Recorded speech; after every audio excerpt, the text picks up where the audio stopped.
देखिए, ये कहना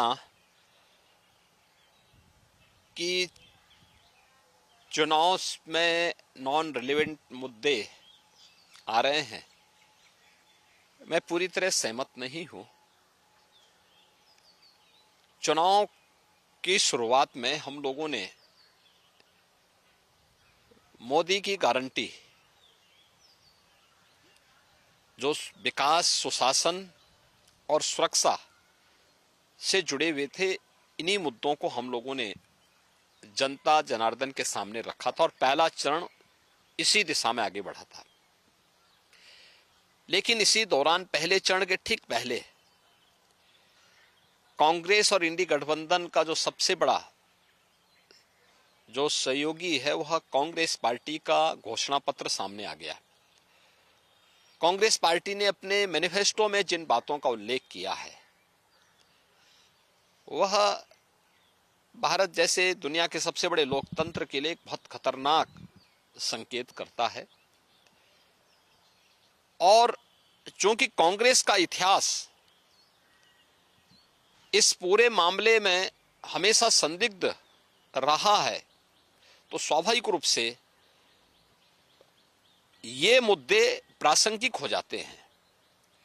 हमने विकास के मुद्दे पर पिछले 10 वर्ष में मोदी जी के जो कार्य हुए हैं, इंफ्रास्ट्रक्चर के क्षेत्र में, सुरक्षा के क्षेत्र में, आत्मनिर्भर भारत के लिए गरीब कल्याणकारी योजनाएं थी, इन्हीं मुद्दों को लेकर के हम तो चुनाव में गए थे। लेकिन उनके मैनिफेस्टो ने हमारा ध्यान आकर्षित किया इस ओर। और आपने देखा होगा, कांग्रेस के एक सलाहकार के रूप में सैम पित्रोदा, उनका वक्तव्य सबने पढ़ा। कांग्रेस ने इससे पहले यूपीए गवर्नमेंट के दौरान रंगनाथ मिश्रा कमेटी और सच्चर कमेटी की रिपोर्ट कांग्रेस ने की थी।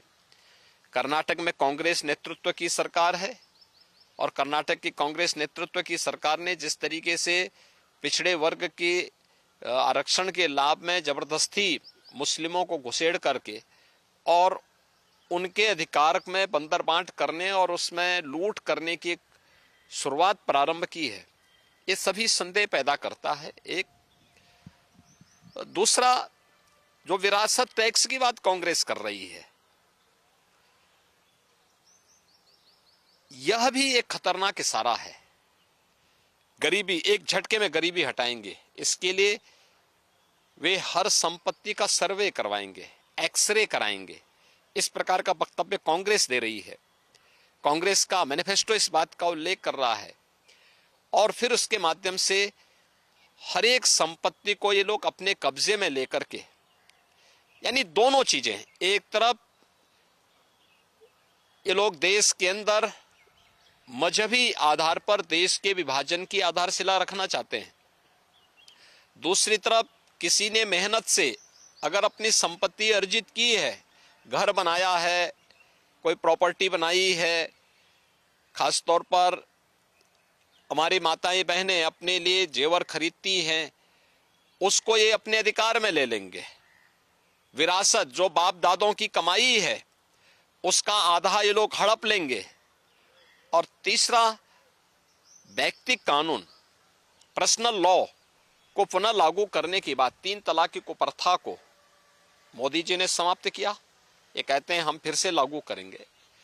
यानी महिलाओं का इससे बड़ा अपमान हो ही नहीं सकता। तो स्वाभाविक रूप से इस देश का विभाजन जिन कारणों से हुआ था, अगर कोई राजनीतिक दल आज के दिन पर भी उन मुद्दों का उल्लेख करते हुए देश को उधर ले जाने का प्रयास करेगा, तो उसका विरोध हर हाल में होगा।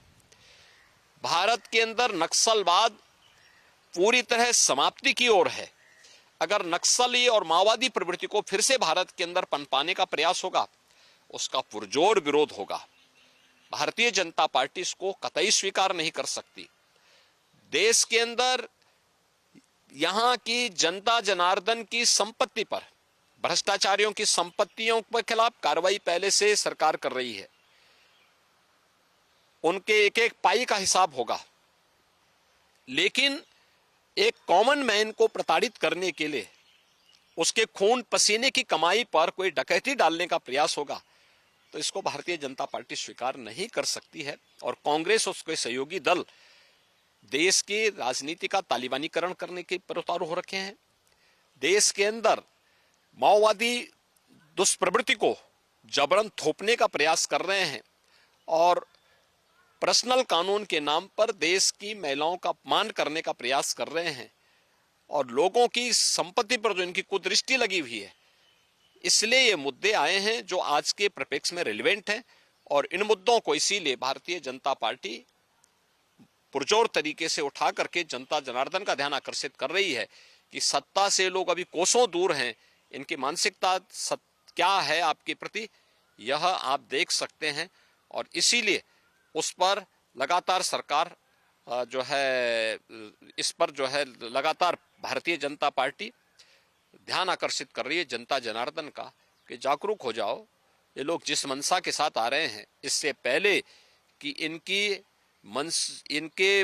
मंशा के अनुरूप इन लोगों को सफलता प्राप्त हो, इनके मंसूबों पर पानी फेरने का एक वक्त आपके पास है।